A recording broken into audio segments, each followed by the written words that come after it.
Thanks for having me. And I wish, I've talked to a lot of churches, and I wish all of the people in the faith community had the courage of their convictions as this congregation does. So that I appreciate. Normally for a group this intimate, I would not be using notes, but since lawyers have a habit of talking forever, and I didn't want to give you a word salad this morning, I do want to stick to a bit of a script, but just make the case basically why I'm here and why reparations is relevant. So it's my high honor actually to speak to you today in this sacred place. I grew up in the Methodist Church. It was a segregated church at the time, Japanese American church. My uncle was a Methodist pastor whose faith kept him going during the World War II incarceration of 120,000 Americans of Japanese ancestry, whose crime was they just happened to look like the enemy. After the camps closed, the church became a hostel to transition dispossessed Japanese Americans back to the Bay Area. I was born not long thereafter. I was lucky to have come of age at a time when Martin Luther King held a mirror up to America. I also come to you as the only member of this 9-member California Reparations Task Force who is not black. And I'm here to explain why California is leading the nation on this issue. And even though it entered the Union as a non-slave state.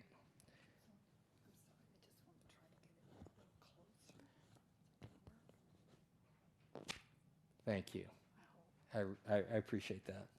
So let's begin with the slides.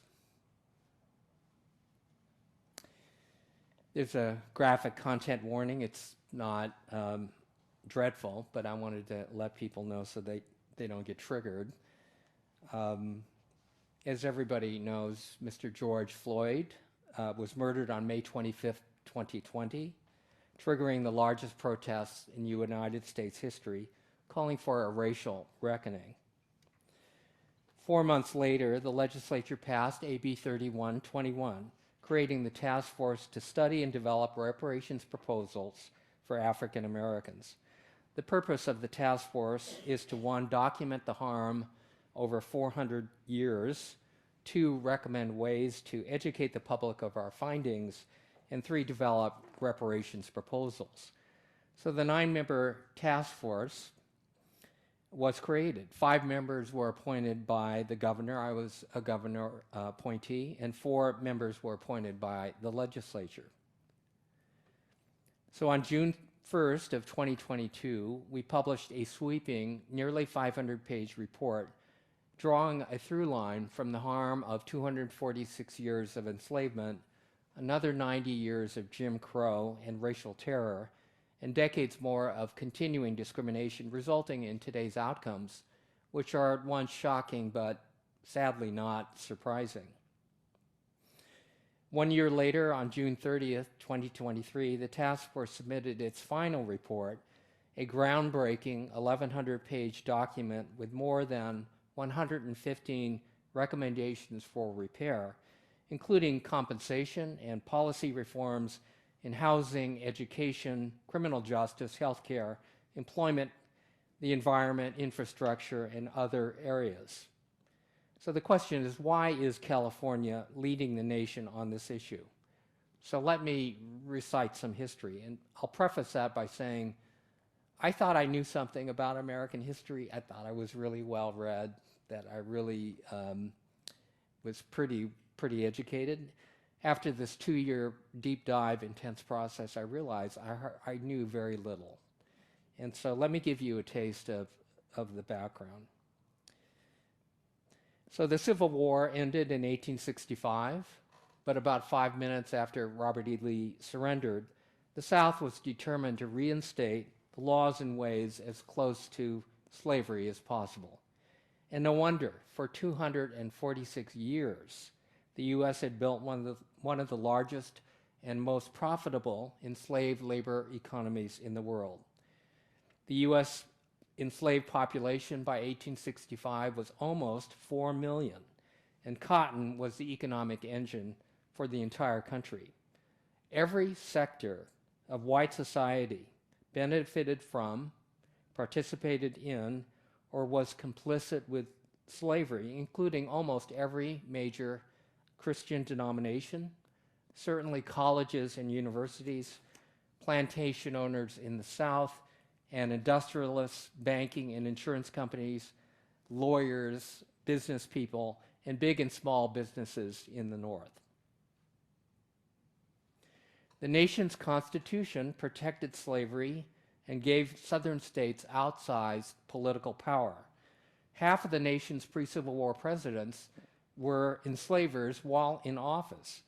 More than 1,800 congressmen representing 37 states once enslaved black people. At the end of the Civil War, Congress seized land from wealthy Southerners, intending to distribute 40 acres to each formerly enslaved person to establish economic means of self-sufficiency. In January of 1865, 400,000 acres were deeded to 40,000 formerly enslaved who settled on and worked the land. But by April, this is just 4 months later, Lincoln was assassinated. Vice President Andrew Johnson assumed the presidency declaring, quote, "This is a country for white men, and by God, as long as I am president, it shall be a government for white men."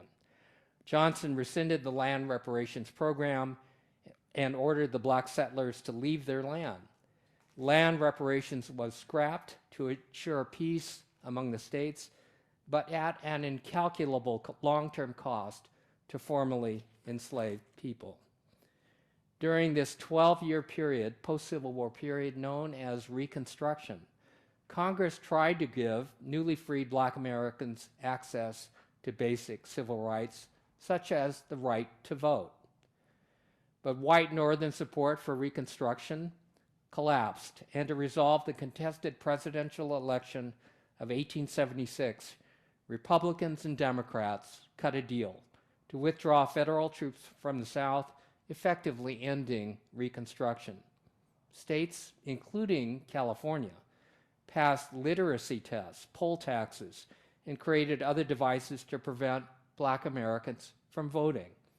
In 1867, during Reconstruction, black turnout was 90% in Virginia, and Virginia's voter suppression,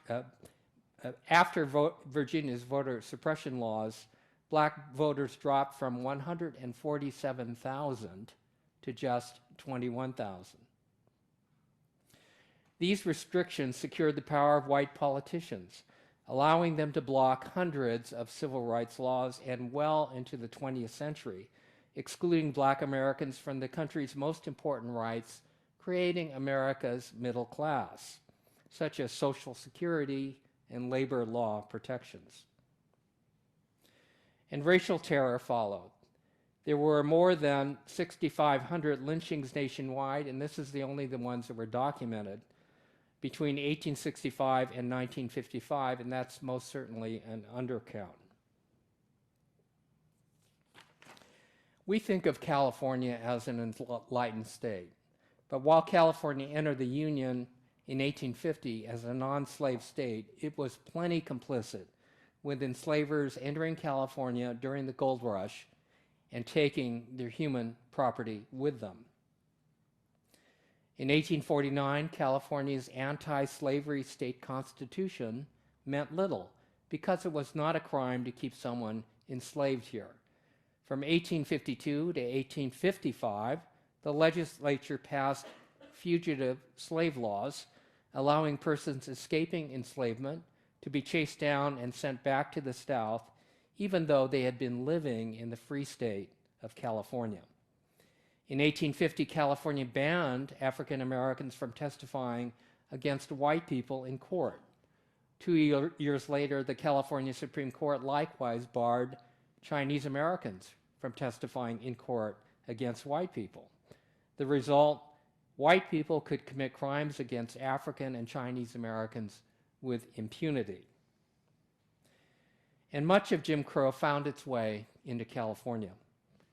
Democrats rose to power in 1867 by vowing to fight against any new law that would make African Americans, Native Americans, or Chinese Americans equal to whites. White supremacy flourished in the West. White supremacy groups. News to me. By the 1920s, California became known as a strong Klan state, with sizable chapters emerging in San Francisco, Los Angeles, Oakland, Fresno, Riverside, Sacramento, Anaheim, and San Jose. And Napa. During much of the 20th century, federal, state, and local government officials working with private individuals actively segregated America. And one of the reasons why it was so profitable to do so. Here's a redlining map of Oakland from the 1930s. And redlining occurred from the 1930s through the 1970s. So now we're getting into modern day.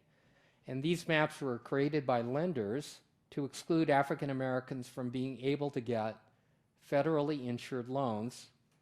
And when you align these redlining maps of yesteryear, I'll call it, with today's maps of the most ultra-segregated, the most impoverished, the most underserved and polluted neighborhoods, they align exactly. The discrimination of the not-so-distant past created our present. The Federal Housing Administration, the Veterans Administration, and the Homeowners Loan Corporation helped millions of mostly white Americans buy houses while refusing the same opportunity to black Americans. Between 1934 and 1962, the federal government had issued $120 billion in home loans. Now, if you adjust $120 billion to present value today, for comparison, you're talking about many more billions of dollars. But 98% of these loans went to white people. California was a leader in racially exclusionary policies. What do I mean by that? By 1940, 80% of the homes in Los Angeles contained racially restrictive covenants barring black families. And when black families moved into white neighborhoods, resistance followed. This photo depicts LA neighbors William Bailey and Roger Duncan amidst the rubble of Bailey's bombed-out living room. Duncan's home was also bombed. City officials zoned African American neighborhoods as commercial or industrial, regardless of their residential character, thereby enabling polluting industries to locate there, thereby lowering African American property values while enhancing the value of white neighborhoods. So all major urban areas need a place for industries to locate. They do give off pollution. Put them there. Was the policy. So consequently, for example, in Los Angeles, African Americans are 75% more likely to live near hazardous waste. Black children are 3 times more likely to have elevated levels of lead in their blood. And compared to white Californians, black Californians are exposed to 40% more particulates from vehicles. The construction of freeways, subways, polluting industries, commercial and upscale residential developments and parks, all of which vastly increase productivity and wealth for the entire region, were often routed through African American neighborhoods, destroying their homes and businesses. Between 1949 and 1973, there were 2,532 eminent domain projects in 992 cities, resulting in 1 million people being displaced, but 2/3 of whom were African American. We're talking about California here. We're actually talking about the rest of the country. When you talk about 2,532 these eminent domain projects that led to this great expansion of freeways and the creation of suburbia, this is all post-World War II, was done through the process of condemnation in eminent domain. So for example, in 1956, this is San Francisco, so-called urban renewal policies in which the federal government doled out billions of dollars to urban areas enabled San Francisco to condemn and tear down the Fillmore District. Fillmore District was one of 2 neighborhoods in San Francisco that black people could live. The other one was the Naval Shipyard, and that was a result of the need for labor to build, support the war effort. So that tearing down of the Fillmore resulted in 20,000 African American people being displaced, many to never become homeowners again, and 883 African American businesses destroyed. And then 10 years later, in the 1960s, the city decided that Japantown was also blighted and used eminent domain to destroy property owned by Japanese Americans, including a 4-flat hotel that my family owned, reducing Japantown from 44 blocks to currently just 4. Likewise, in the 1960s, Hayward wiped out an unincorporated area known as Russell City to make way for a huge Calpine power plant, and 1,400 black and Latino residents lost their homes, and again, many of them never to become homeowners again.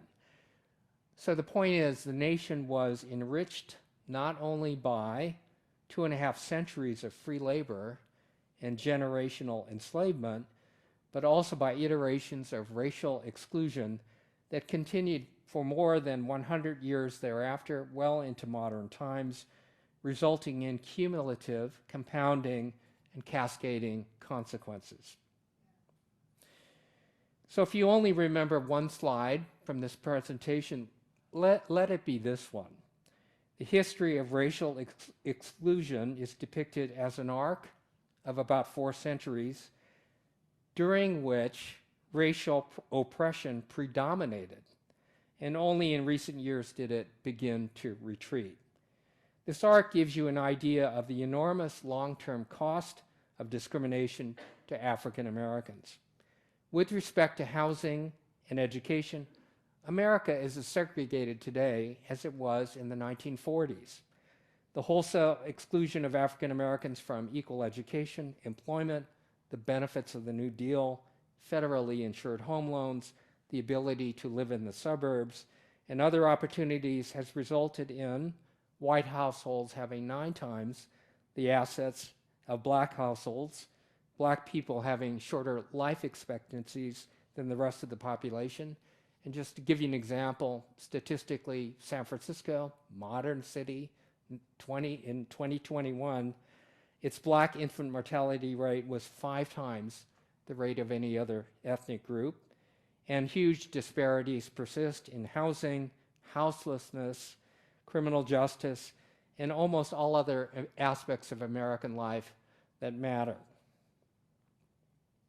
Reparations is not a handout. It is not welfare. It is a debt owed for wrongs of the past 400 years resulting from stolen lives, wages, property, and opportunities which in turn created wealth for others. To those who would say, these wrongs happened a long time ago, so why should today's taxpayers have to pay for it? I say these wrongs morphed into different iterations over the decades following the end of slavery and continued to the present day. Moreover, the debt is a collective one, just as any other societal debt that the nation incurred years, decades, or even more than a century ago. such as from wars, public works projects, natural disasters, human-caused wrongs like Superfund pollution sites, pension and Social Security disbursements, and other entitlements. For example, a 2013 analysis of federal payment records revealed that the government is still making monthly payments to relatives of Civil War veterans. On June 29th, after 2 years of work, the task force convened its last hearing to present its exhaustive 1,100-page final report to the legislature. And if you Google California Reparations report, it is there. It's written by 20 Department of Justice lawyers, numbers of PhDs and college professors. But you don't have to have a PhD to understand it. It's written very plainly, full of graphics and photographs and other things. So just to sort of browse, at least the history part, is very instructive. I want to clear one thing. There are numbers of reparation task force that have been operating. One is in the city of San Francisco, and it recently got national headlines by saying San Francisco should pay every eligible black resident $5 million. And of course, this was a huge amount that is beyond the ability of the city to pay, and it made national headlines. That wasn't the state task force. That wasn't the one of the task force that I served on. And despite news media erroneously reporting that our task force had recommended specific compensation of 1.2 million or billions, we have never recommended the state pay any specific amount. What we did was hire 4 economists to do some number crunching where data exists. And in a lot of areas, data doesn't exist in terms of that would yield an economic sort of number. Lynching, for one thing. How do you value that? But if you, for example, were to take the Fillmore district where 20,000 people lost their homes and 900 businesses were just destroyed, economists can actually put a number on that. There's a value on the property before it was destroyed.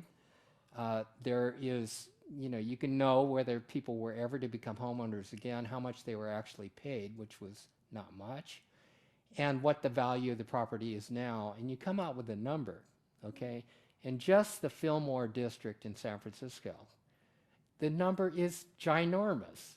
It is huge. And so we hired economists to do some number crunching just on urban renewal. And we thought it's important that America should understand the economic cost of at least one form of exclusion. And it's a sticker shocker number, folks, because it's never been done before. But we didn't say, and the state must pay that amount. What we did say to the state is, here's 115 proposals for the legislature to consider. Yes, individual compensation is among the recommendations for descendants of persons enslaved in America, but by far the overwhelming majority of the proposals involve policy reforms in healthcare, housing, education, employment, criminal justice, and other areas reflecting huge and growing disparities. And as I said, the final report is free online. It is now up to the legislature to determine a feasible approach spanning years. This can't be a one and done, but spanning years to address harms that have been decades, if not centuries, in the making. So it's timely. This presentation is actually timely because if you Google, again, reparations, you'll come up with numbers of news articles that just came out because the legislature, as a couple of days ago, are just starting to introduce bills. And the bills that have come out first out of the gate are things like increasing career technical education, certain healthcare reforms, an apology by the state, and so on. But I expect in the next 1 to 3 years, there'll be an ongoing sort of rolling out of bills that reflect these 115 proposals that came out of our task force. Now, with the little bit of time I have left, if it's okay, am I good on time? As the only member of the task force who is not African American, I like to think that, I was appointed on the task force because I'm smart and good looking, and as my wife would say. But no, I think I was appointed on the task force because I'm probably the only member that has any experience with reparations, and I'm talking about Japanese American reparations. One of the very few examples in modern American history where the government acknowledged a great wrong and put some money behind the apology. And so while there's no equivalence between the discrimination that Japanese Americans experienced and centuries of racial oppression that I just talked about endured by African Americans, we do know something about racial profiling and exclusion, as my parents' family was among the 120,000 Americans forced out of their homes at gunpoint and incarcerated in 10 concentration camps from California to Arkansas, merely because they happened to look like the enemy. So in 1942, the first place my mother and father, along with 8,000 Bay Area Japanese Americans, were incarcerated were the horse stalls of Tanforan Racetrack in San Bruno. It's now a shopping center. But then the Army turned it into a temporary prison camp holding, surrounding with barbed wire and machine gun towers. So my parents, they didn't miss the irony that the racetrack's restrooms and toilets, drinking fountains, were segregated by signs reading white and colored, indicative of how deeply Jim Crow had infected the Bay Area and how anti-black policies so easily shifted to make the incarceration of Japanese Americans so normal as to be beyond question. So today, many Japanese American groups are supporting reparations for African Americans. And why? So let me pose just two historical examples just to sort of, get your minds thinking about parallels. So in 1943, 63-year-old James Wakasa was confined at Topaz concentration camp in Utah, along with Fred Korematsu, who I represented in reopening his Supreme Court case, my mother and father, and about 10,000 Americans, many from the Bay Area here. So one evening, Wakasa took a stroll along the camp's barbed wire fence line. And from 300 yards away, a sentry atop a guard tower takes aim and fires, the bullet striking Wakasa in the chest and killing him. No inquest was held. The guard was exonerated after claiming Wakasa was trying to escape. 2 years later, same era, 1945, O'Day Short, his wife Helen, 7-year-old Carol Ann, and 9-year-old Barry moved into a house they built in Fontana, California. Sheriffs warned Short they should go back to their black neighborhood. His real estate agent advised, "Vigilantes had a meeting here last night, and if I were you, I'd get my family out of here." 2 weeks later, an explosion engulfs the house. Neighbors see Helen try to beat back the flames consuming her children. All family members die. The San Bernardino County DA decided it was an accident. The California Attorney General concluded that no evidence of vigilante activity could be found. Other than the fact that these events seemed really different, occurred within just 2 years of each other, what ties them together? I think the answer is that the hate resulting in the deaths of James Wakasa and the Odell Short family have its origins in the racism that propped up the institution of slavery and its aftermath. Why do I say that? Well, slavery has existed in the world for thousands of years, but it was only in the past 400 to 500 years that white European enslavers developed a type of slavery based on skin color that was permanent, it was inheritable, it was multi-generational, and it was upheld by a culture which valued white lives above all others. Once the culture of 1619 used race to dehumanize people to the level of farm animals, pigs and goats, property, in the words of Martin Luther King, thingifying them, then the most terrible crimes against humanity could follow and did without a second thought. Simply put, if you can thingify black people, then demonizing any other disfavored group du jour is easy. Slavery begat the cultural foundation of America's racial hierarchy of white people on top, black and native people on the bottom, and everybody else like somewhere in between. And as long as this racial pathology that originated in 1619 remains unreckoned, which it is now, the racial hierarchy that it spawned will numbingly recycle. And we need only to look at recent history to know this is true.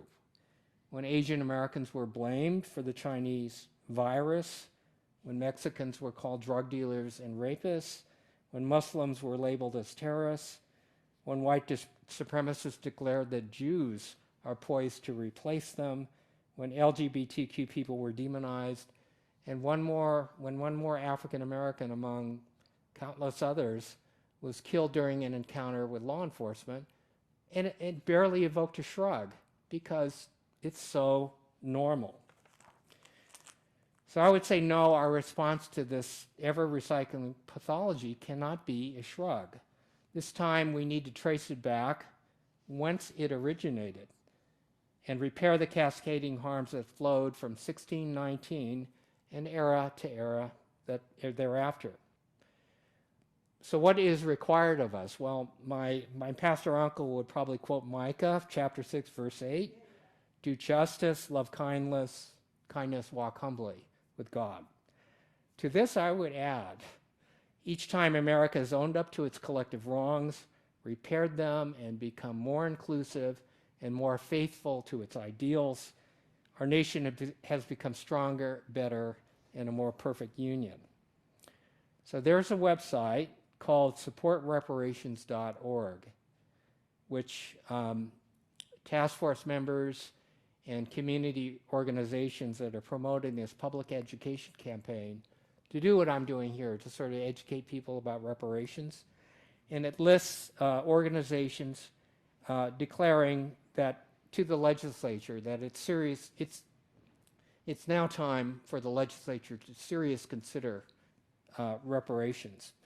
So today some 604 organizations have signed on, including the Mission Valley Unitarian Universalist Church, the Tri-City Interfaith Council, the San Francisco Interfaith Council, the Beacon Presbyterian Fellowship, Lakeshore Baptist Church of Oakland, the Berkeley Buddhist Temple, the Buena Vista United Methodist Church of Alameda, civil rights groups like the National NAACP, the National Urban League, and the county bar associations, my profession, for the counties of Los Angeles, one of the biggest bar associations in America. San Francisco Bar has joined, Sacramento and Alameda County Bar. Philanthropy has also signed on. The James Irvine Foundation, the California Wellness Foundation, the California Endowment, the Weingart Foundation. So we hope that the Napa Valley Unitarian Universalist Church will consider joining us in this demonstration of allyship and solidarity. And so I'll end here and just thank you for having me, and I'll be around to answer some questions. Thank you. Thank you so much. Thank you.